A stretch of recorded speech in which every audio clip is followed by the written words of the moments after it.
When you see a man, when you see somebody, a man, somebody like Udechukwu pray for 6 hours, leading people in prayer for 6 hours, I will have you to understand that that thing is by a prayer power. Say after me, prayer power. If you like, try it.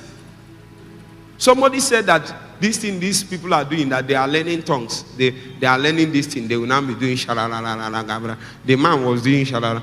You know, you can do it for 1 hour. But the day you will know is by a spirit is when you do it for 6 hours. Even your mouth will pain you. Physically, your mouth will pain you after 6 hours. That's if you, 2 hours, your mouth will be paining you. But people will sit one place and pray for 24 hours. Their mouth is not paining them. When we finished the last 24 hours, as they were closing, I told them, can we go a little more? If I tell you, can we go a little more, you will go. Huh? You see, the reason why many people remain the same is that they don't know how to tarry. They are always in a hurry to live, hurry to live. This thing you have been living, have you not noticed your life have not changed? All the time you are in a hurry, all the time. When God said, many people, when God said, I'm here now, he found out that they have left. So what they felt that they thought they received something is just an invitation. They gave you invitation and you left. It's an invitation to tarry, not an invitation to run. Huh? Have you not been praying or worshiping and you now felt something? Emmanuel, have you not felt something? I know. And you now went and manifested. And people fell on the ground. Is it not true? How many people fell on the ground? You see, that thing you felt is not invitation to live. It's invitation to come closer. Come closer.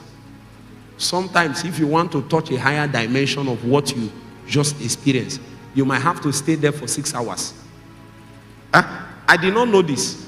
So initially when I feel it, I will leave. And then I will go and minister. Something will happen. And then after some time, it will reduce. I'm going up and down until one day I learned to stay one place. When I felt it, I stayed there. I said, Holy Ghost, keep me, help me to stay in this canopy. I said 1 hour passed. 2 hours passed. 3 passed. 4, 5, 6, 7, 8. By the time it was getting to 8, even the room was saturated. Hey. The same people that I told I want to go and pray, when I wore my clothes and I was coming out, they could no more stand my presence. Why? If you interact with somebody, you come out with the presence of that person. You start smelling like that person. And the more you stay with that person, the more you are able to trap what you experienced in that place. So Jesus will tell you, tarry. He didn't say for 2 hours. He said, tarry until. Turn to your neighbor, say, tarry until. How many hours? How many days? How many months? How many years? So you that is coming and going, where did you see the instruction from? That's why your life is like this. Satan knows that the noise in our soul is too much, that we cannot stay and quieting it down, so that God will begin to work. It is when you come to the still waters that a measure of the glory of God will begin to come upon you. Something that can soak itself into the clothing that you are wearing. Something that you can bring and touch something like this, and another man cannot touch it.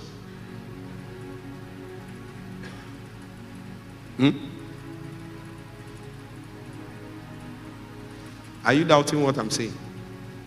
Can you touch this one that I touched? Meanwhile, there are days that if I touch it, if I wake up in the morning, maybe I ate apple in the morning, ate yam beans in the afternoon. Then in the evening, I used, what was this one you say you like? Chuka. That one they sell. No. Shawarma. You now use shawarma to do evening. Then you use semo to do night. And then they call you by 9 and say, Pastor, somebody is about to die. You now say, in the name of Jesus.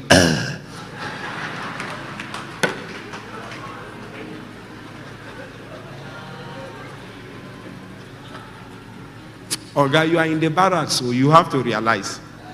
In the barracks, we sleep with our eyes open. I'm not saying you should not rest, but you should rest in such a way that you can be summoned to action anytime. Huh? When they wake you from the sleep and say, somebody is about to die, like Jesus, you say, peace, be still. And everywhere we stand still.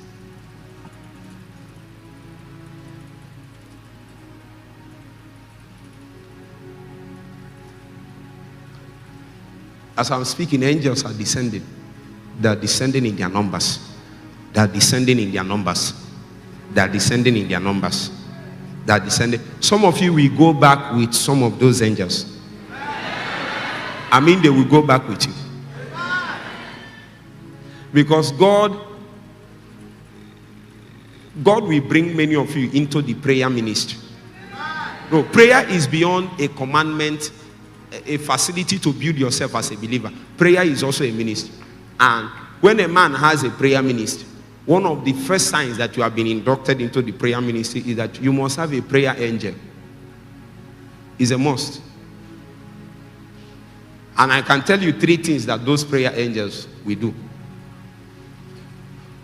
But that's not my business. If you will go back and remain consistent in keeping the altar of prayer that others will come and pray with you. People will come and pray with you. Then you need a prayer angel to go back with you. Sometimes when that prayer angel is around, when you tell people to pray, if I tell you to pray and we are praying, what you will notice that some of them they will carry liquid. They will carry liquid and be given to people. They will be drinking. Once you drink it, you start praying, you cannot explain it. You drank something. That's what my brother Lawrence Oyo calls bowls of fire. That is how you see it. When you drink it, you start praying as if when you leave that meeting, you become normal. How many of you have tried it? You now went inside your room. You wanted to do bowl of fire. It did not work. I say you went to a meeting where prayer angels feed everywhere. And before you know it, they began to give you drink.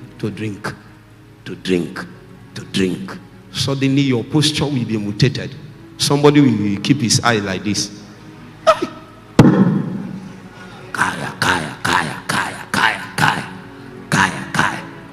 A small lady will go and hold the pulpit like this and want to tear it into two. I saw my sister one day. She was leading prayer. She was moving like this. Because me, I know her. You don't know her. I know her in the house. She's the last born. And she used to do last born like this. Until you give her the mic. When you give her the mic, she'll be walking like this. That thing is by a spirit.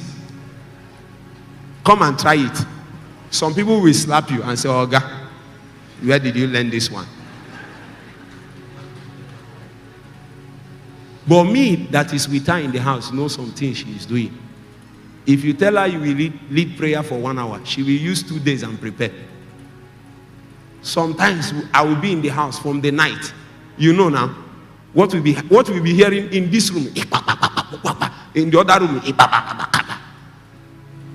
You will not like to stay with people like me because there is nothing all the time spiritual business. If you come and tell me, I want to ask you some questions, I will not answer you until I've seen that you have prayed. Because you know why you have many questions. You don't pray.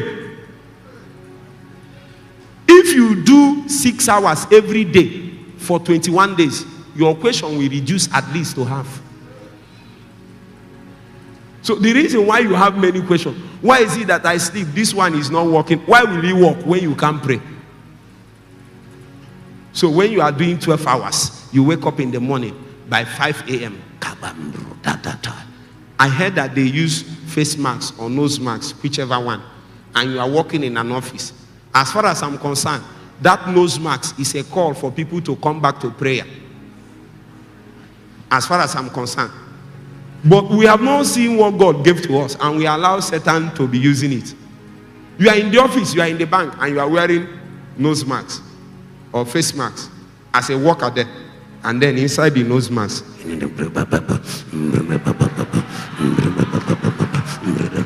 but you are wearing what? If 1 million believers in Nigeria will do this 2 hours in their workplace with their nose mask, Satan will remove that nose mask by himself.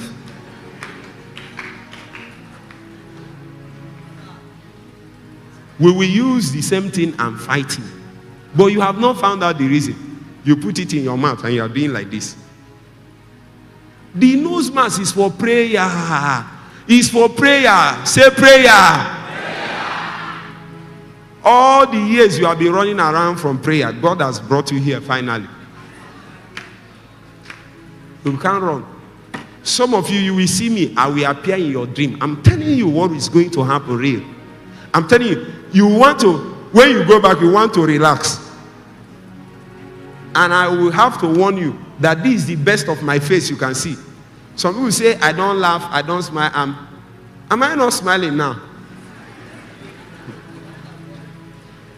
This is the best you can see it. See, Mike, I don't like this you now. The one I like is still in the future. The one captured in the volume of the books. That's why we tarry. Anything that you leave less than it is a disappointment as far as heaven is concerned. I want to bring you people help today. Many of us would have remained the way we are, except that we touched the power of God. And there is something I've also found out, that there are intensities of the work of the Spirit in a man's life. So if you touch the first layer and you camp there, very soon you will notice that the challenges coming around you is so much that what you have cannot answer to them. Very soon you will notice that the people coming to you now are no more people with headache. They are people with cripples. We are having service and a lady wants to die before us. What do you do to that one? You will have to find a solution to it. Somebody will chat you from South Africa, Zimbabwe, and tell you that COVID-19 is killing them now. What are you going to do? I will pick up the phone and I will just a voice note. You devil of darkness, I charge you, live that life now. I know you know my name.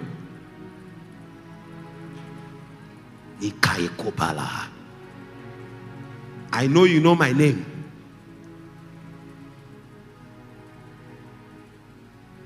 Anybody here that is suffering an affliction that is as a result of the arrow of the enemy, we uproot it now and send it back to sender.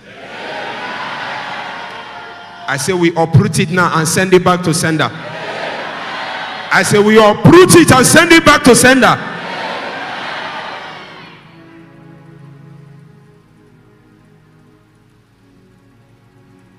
So these are the witnesses of, and it is important that everybody is witnesses of, but there is witnesses unto. And the witnesses unto is what only power can make a man into. So people begin to tell a story of, I have seen people tell the story of, there is a white man. If I say this thing, some of you might know. But there is a white man that writes a book. And the man is very graced and anointed. And his job is to chronicle what generals have done. That one you are thinking. That's the one. I did not call the name. But what is there is witnesses of. There is no power in the pages. When you read men like Leonard Ravenhill, you will run into fasting and prayer. That will mean in the pages of the words that Leonard wrote, are the flames of prayer, the flames of the burden that he carried. It can drive you to the place of prayer to seek out the things that he's speaking about.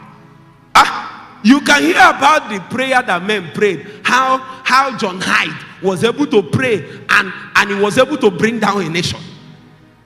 And you heard about John Welch. All those stories does not benefit you. But when you read about a man called Edward McKendry Bounce, E.M. Bounce, you'll be reading when I was reading the pages of the books he wrote on prayer, he said that prayer ascends by fire. Hey! I was in the library, Inewi Divisional Library. My heart burned. I left that place and went on a 3 days fasting. I said, why is my prayer ascending as smoke? There is no fire in it. Where is the fire of my sacrifice? I need fire. I need fire. Just because of what a man said. I wrote something on Facebook one time. Somebody commented on it, and I went on what the person commented and said, well done. The person now said that he read it. What kind of man I am? That when he read it, as soon as he picked the phone and read it, the hands began to shake and vibrate. He dropped it, he stopped. He took it back again to read, he started again. What did I do? Say like this. There is nothing in it. It is the power that is there. You know the difference between some of the things we are teaching and showing you and what others are saying? It's not, sometimes we might even say the same thing, but it will not propel you to do anything. People are tired of hearing, and there is no energy to take them to where they are going. But you cannot hear my voice and stay still. When I speak, all the warriors will be awoken. The mighty men will arise and take their bow. They will take their tangent. They are marching orders coming from Zion. Oh, Bakaya, this. Let me show you something small before we fly.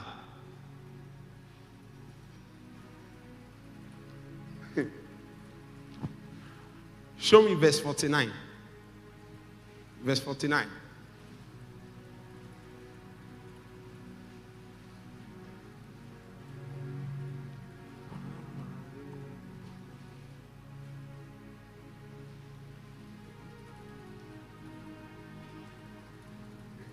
And behold, I send the promise of my Father upon you. But tarry ye in the city of what? Jerusalem. Until what? You know, scripturally, this is post-resurrection. If it is post-resurrection, it should mean that everything has been done. Why is Jesus telling them to wait? He has given them the lecture. He has given them the pattern. He has risen from the dead. But he said to them, what? Tarry ye in Jerusalem. See, brothers and sisters, there is a measure of endurance you need to execute your destiny. The problem is that many times we touch something, and then we stop. Now, you have touched something, but it's not commensurate to the calling you have. And you can only be a witness unto Jesus by your calling when you have laid hold on that measure and dimension of power it takes to witness Jesus in that manner. Are you with me? If you are with me, say amen. Amen. See, Jesus wants you to bear a witness of holiness. Let's assume that's what it is in your campus. Let's assume your campus is at Owerri. Say after me, Owerri. The demon of vanity, the principality of vanity, of immorality. I read something. They said that that place is the headquarters of abuse, drug abuse in the southern, and somebody is there. And he said he's doing ministry. That's the way you will be cold, like cold water. You'll be doing all the things you are doing. If demons that came from the water do you like this, you will just fall down. So that kind of man will have to receive the capacity to bear witness. So that person come and pray for 3 hours, but yet he's still subject to masturbation. Demons still disturb him in the night. You are doing something, but the witness to the territory, the witness to the people, you have not received the power to do that. Or God called you and you found yourself where there are cripples everywhere, blind eyes, deaf ears, all kinds of things. And you came and you preached the Bible, and then people cried and gave their life to Christ. It is powerful. But that is not the witness that is needed at that point. The witness that is needed is for you to command all the cripples and they begin to walk. When they start walking, you will now preach your message. In other places, it might be to cast out devils. In other places, it might be to break a yoke. For some people, the witness that they need to bear is the witness of the power that God has given to us to make wealth. The last person that tried to succeed financially, Satan struck him till he began to beg. And you now that is about to rise, the demons have started warning you. You must arise by a power beyond that.